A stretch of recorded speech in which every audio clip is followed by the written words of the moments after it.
Hey, thanks for clicking on this video. This is EOP week 5, acceptance, that whole thing. I'll go ahead and explain my team and my rationale for it. So, as you can see, Hercules, Angela, Odin. Now, you'll notice Angela is unawakened. One of the greatest things about Angela is her Sig ability. However, I'm not really going to use it in this path. I actually don't want to quickly shrug off the bleed from Nick Fury. So that's an example of why perhaps an unawakened Angela is a better matchup against him. Because I kind of want the bleeds to linger, partially because of that one node, I don't know what it's called. But basically, if you have like a damage chain debuff on you and the opponent fires their special, it costs them 0 special attack to use. I like letting Nick, not to give too much away in the beginning, but I like to let Nick spam his SP2, which is really easy to dodge. Just spam his SP2 a few times so that he gets to like 10 of those like power lock charges, which then leaves him passively power locked for a good period where I can just do like, backtrapped intercepts, like a good maybe 15 hit combo, and just get a lot of free damage that way. So that's one reason I don't want to have it. The main reason I don't have it is because I don't want to spend a generic Awakening Gem. Which honestly, at this point, even for Chilltoid, maybe I shouldn't worry so much about my 5 stars, but I mean, I don't know. I think this run is a demonstration on how sometimes a champion's abilities are a little bit more important than like what rank and rarity they are. But anyways, I should be talking about this fight against Havoc. So, obviously the whole game plan is to keep armor ups on Angela so that I don't die from plasma detonation. One way to do it is to parry, and she has a unique ability where she can parry non-contact attacks and stun the opponent. The other unique ability is that if she's below 1 bar of power, she just immediately receives an indefinite armor up buff. One thing that's kind of cool but doesn't really do much in this fight is that for every buff she has, her specials leave armor break. So you're seeing absurd numbers like 22 armor breaks.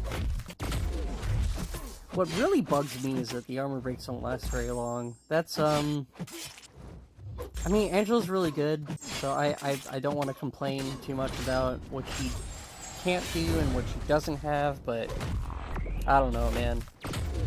Like, the armor breaks last like 5, not even 5 seconds. I'm not gonna pull out a timer and count, but just a little bit disappointing. Alright, so I died there, that's cool. It's interesting to think how few revives I would be using.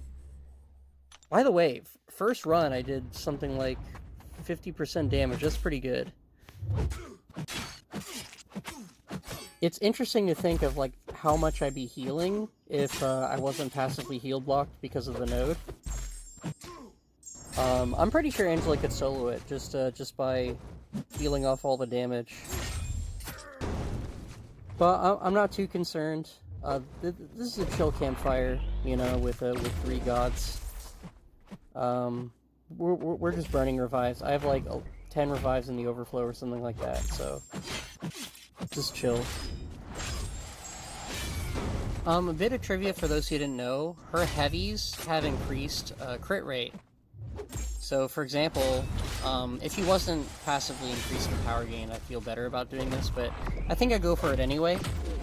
But when I have, like, that, insane amount of armor breaks on him, it's really cool if I go for a heavy, because you have the armor breaks amplifying the damage, and then you have the very likely crits doing even more damage. It was like a 9k followed by a 13k, so just like 21,000 just from a heavy, which is more than she can do in a typical combo, I think. Because she typically crits for something like 3k, 2.8, something like a not really impressive combos most of the time. I don't know, she kind of requires a ramp up. I guess I haven't explained the Odin pre-fights and why I put them on Angela instead of Hercules. So my main rationale was that, you know, just more buffs that she has means more armor breaks. I feel like she benefits from the aptitude more than Hercules does. And she benefits from, I want to say it's called Dropner, which is the one that limits the amount of damage that you can take in a single hit. She benefits from that more, because, like, Hercules literally goes invincible for a while, so Angela does not have that. So just to balance things a little bit more, it's just better to give it to Angela. And in case I wasn't clear, I think Angela benefits from the aptitude more, because she gains more buffs more often. So it makes her armor ups better, it makes her furies better. Precisions. I don't want to get precision in this fight. In fact, at some point, I think I go above 2 bars of power, and that goes to bite me. Like, right after, I just plasma detonate and die, and, like, that's it. So, does it happen in this run? This fight, I should say? Maybe it's happened already, and I missed it. I don't know. Oof. I hate that. The little... Oh, man. Why did I detonate there? Okay, 10% left. I'm sure I can finish with Hercules. Oh my gosh. I really don't like it when I just give my opponents free damage. Like, here, you want to do some damage? Oh gosh, dude. Okay, not having an armor up here isn't that bad, because if he fires the special 2, he consumes plasmas on him, which means that's less chance for detonation. Okay, there we go. Cool. Wow. This is, kind of sketchy. Am I going for a special 3 here? Is that the idea?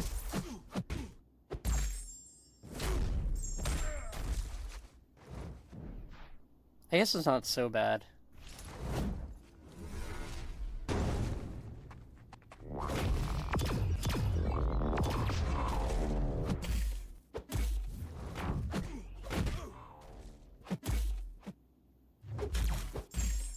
Okay, I plasma detonated there? Dude.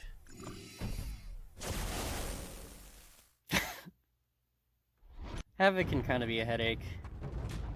Alright, let's do this with Hercules, why not? I'm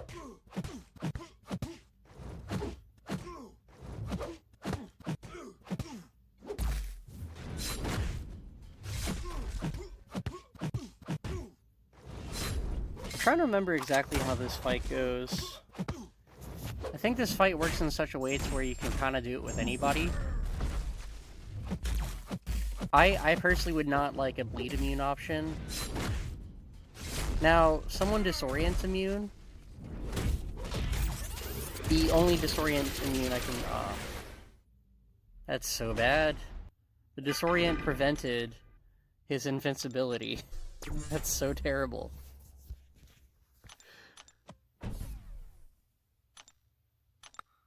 Okay, just try this with Angela. I feel like a non-bleed immune disorient immune would be ideal, because you could take hits in the block without having disorient stack up on you, which, aside from lowering your defensive ability accuracy, also hurt your block proficiency.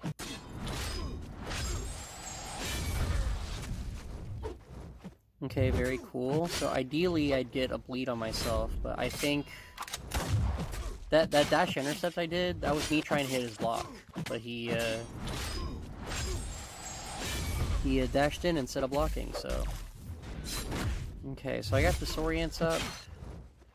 It's not so bad, because as you can tell, with willpower and the regen buff, I'm healing from it.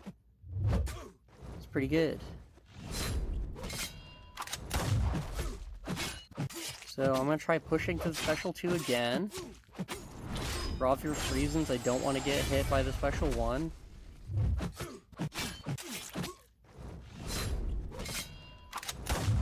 seems like I've had a fair bit of luck and success by just holding block at the end of like a 4-hit combo. Okay. I didn't go for it there. Probably because he was unblockable. That's like a good reason. So I dropped down to 10%. He does like 10% damage in like one blocked hit or something, and then I regen all of it back up.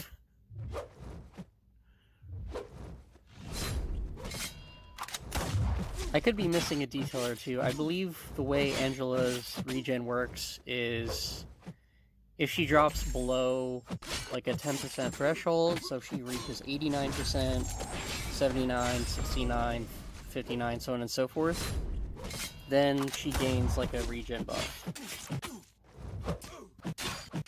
And if she gains a bunch of those thresholds in a row, then it means that she gets like a bunch of like passive, like almost like dormant regen charges, I guess you can call them. Because she only ever has one regen up at a time. So I'm healing for free once again. I want to push him to special too. I feel so risky, but it's working, I mean. Yep, get that heavy. I get 1 crit. That's nice. So the ideal is to have the disorient and the bleed up together. Because then that's 2 different debuffs, which means I heal for them twice, and then I stack the regen buff on top of it. Oh my gosh, 1%. Imagine how soon Angela would die if it wasn't for this regen.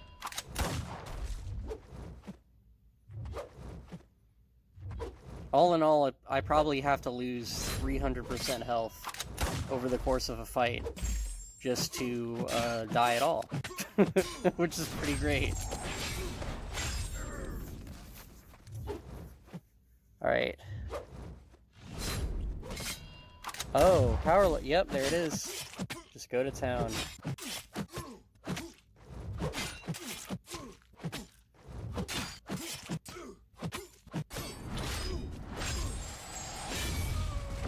I don't know if it really does anything, but when I try to do backdrafts... Yeah, heavy in the corner, that's my favorite. One of those was a 17k. That's not bad. Okay, not a special one. It's okay. We'll be fine.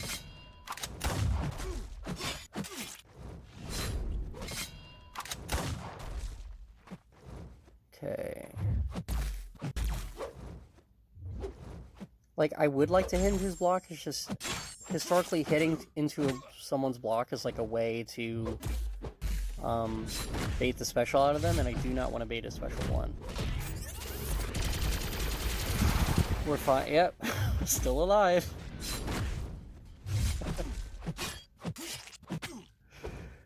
Oh my gosh. Yes, there it is.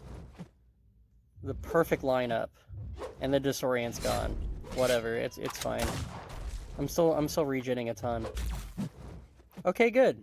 I got the disorient up. Oh, and it's gone. Did I do that on purpose? I don't know what the node is, but if you back up and hold, then just debuffs slowly fall off you. I need to go back and read these nodes. Hi, I went back and I read the node. So basically, defective defense, you can dash back, hold block for 1.2 seconds, you shrug off the disorient debuffs. So you can't shrug off the damaging debuffs. Literally, I don't know why I'd think you'd be able to do that. Anyways, let's go back. Because, a couple of YouTubers that I watched... Okay, yeah, there it is. That was the first attempt. First attempt got him to second life, and then I pushed him to 20% health remaining. I call that pretty good.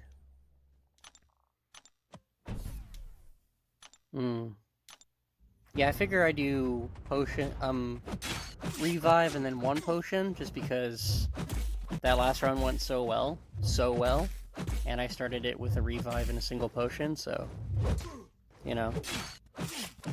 Am I being superstitious? I don't know. I just know that it worked last time. Okay, we're in it once again. This is exactly what we want. What was I talking about? Backing up, holding block, shrugging debuffs. I need to go back and look at the notes again, but basically, it seems like if you back up, hold block, you can just shrug off debuffs. I don't know if it's only non-damaging debuffs, because that would be a very important distinction. Because both Lord of Shadow and Karate Mike, I'm sure others have as well, but I watched those two YouTubers' videos on this fight specifically.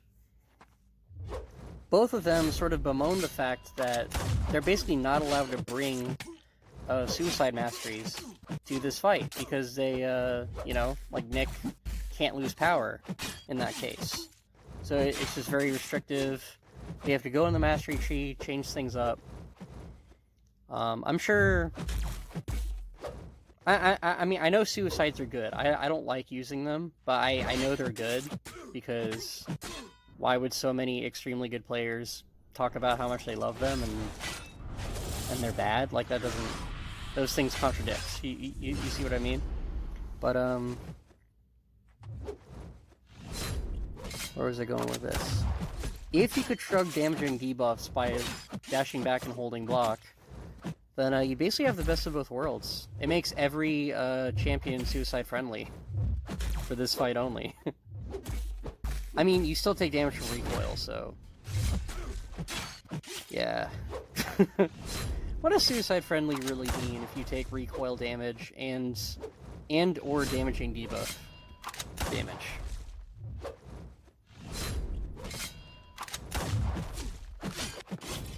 Okay. Yeah. I start the fight with 40%, I end it with 77. Incredible. So if you remember this, you got Made of Rubber, means you put debuffs on Terrax. As long as he has debuffs, you take less damage from his, like, Rock Tornado. I thought that would work really well with Angela, because not only would I be healing from armor breaks, you know, because of willpower, but then I also have the regen buff, and then I'm, like, lowering the damage I'm taking. How much am I lowering it exactly?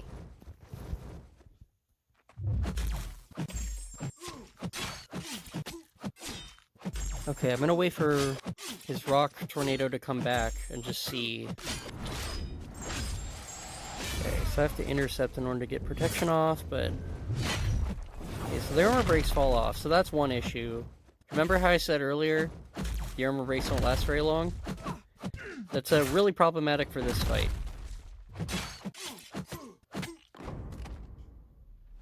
Okay, see?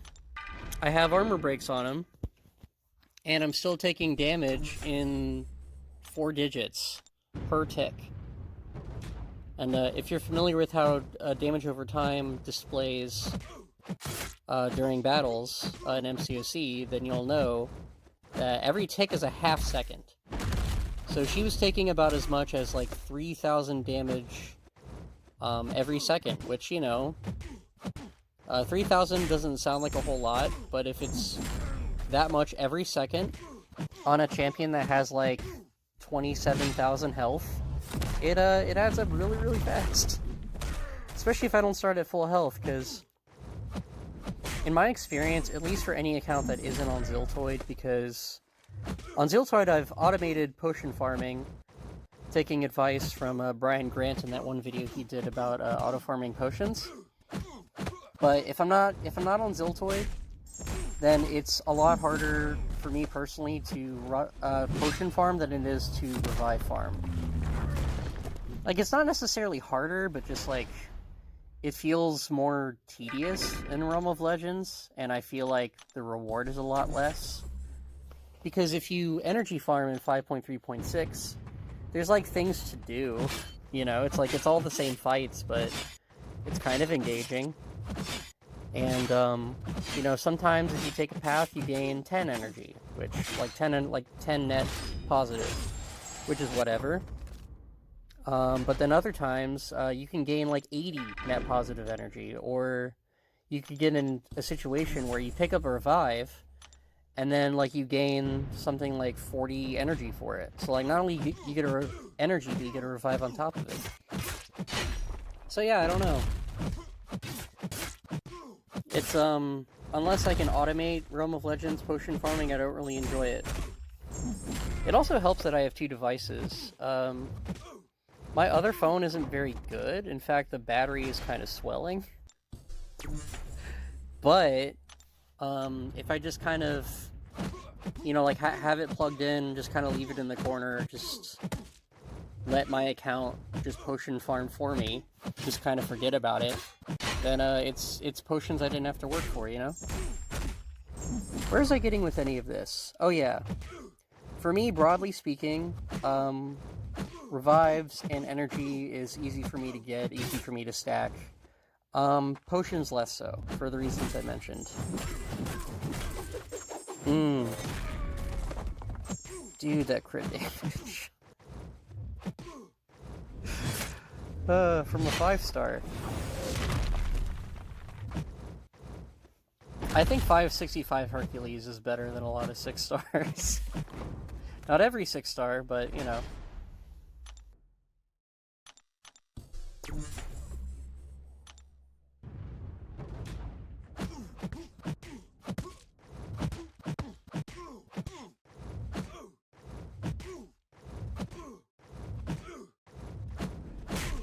I've grown to like Angela more, not necessarily for this account, but mostly for Alliance War on Chilltoid 29, because on Chilltoid I have her 565 Sick 200, which means she's a lot better for those damage over time paths in War. Because, you know, it's hard to find a champion that is both Incinerate immune and Shock immune, unless they're like Silver Surfer. It's pretty hard to find a champion like that.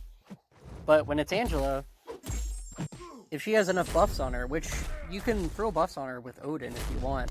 I haven't done that for War yet, but if that is a way to go. But if she has enough buffs on her, she's essentially Poison immune, Bleed immune, Incinerate immune, Shock immune, Cold Snap immune. She's immune to absolutely everything at that point. Oh, so you may notice in this fight, aside from the fact that I'm playing really, really bad, despite the fact that Langor is one of the nodes that's happening, it just means if you reach 0 power, you basically die instantly. That's pretty much what it means. Despite Langor, I can get around it by just using SP3, because Hercules has invincibility on a special 3. So it's really, really good for this fight. Hercules is practically good for every fight, but it's especially nice when he has a unique ability that helps you in a fight. I guess it just feels less cheesy. Because, you know, like, he crits, he's unblockable sometimes, he has that red damage. You know, he goes invincible, but this is like a spot where, like, his unique invincibility, like, really comes in handy.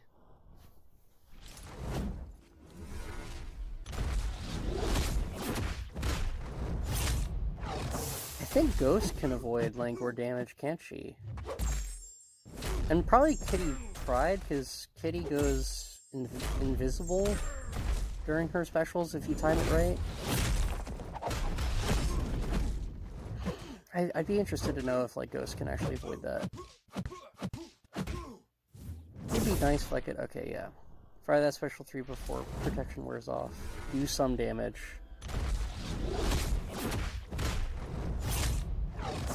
Yeah, in my opinion, it's a little bit hard to get damage on Scorpion.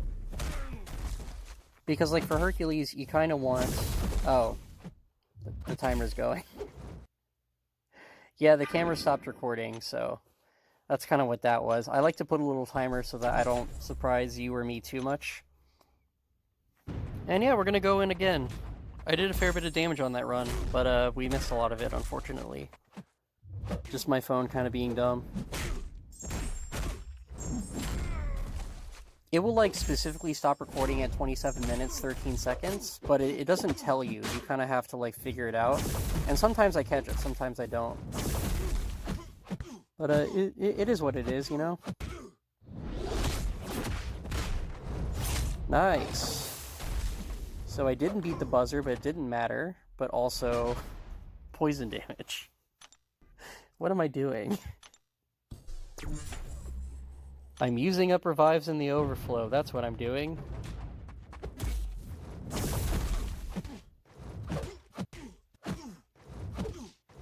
This was never about, you know, epic gameplay in EOP. This was just about me rambling, which is every video.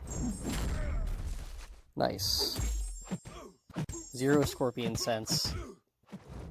That's another thing about this fight that's unique to... Not unique to Hercules, but something that not every champion can boast, you know, like a high crit rate. Alright, so there I... Through the special 2, I got the special 1, I got the Petrify on me. I just didn't want that beat the buzzer damage. You know, if I could last in the fight just a little bit longer, I think that'd be nice. And, 6 precisions isn't the worst thing in the world. It's gonna turn into 3 pretty soon, but I mean, that's fine. Yeah. Nice. Yeah, honestly, if I, okay. I avoided beat the buster damage once again. Man. I've said, like, beat the buzzer way too many times. It's uncomfortable. Very, very good. So let's see, I had something like 11 revives in overflow.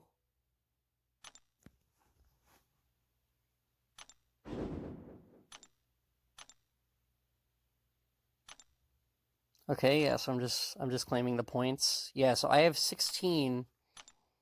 The most points you can get for a Thronebreaker in Eternity of Pain is 17, but the highest milestone you can get is 16 out of 20, so I think 16 points is perfectly fine. I get the same rewards no matter what.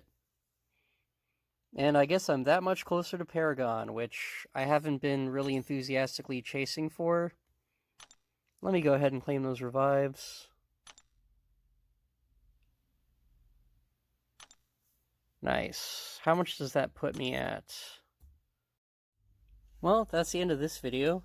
Puts me at 11 revives. Have a great day. Take care.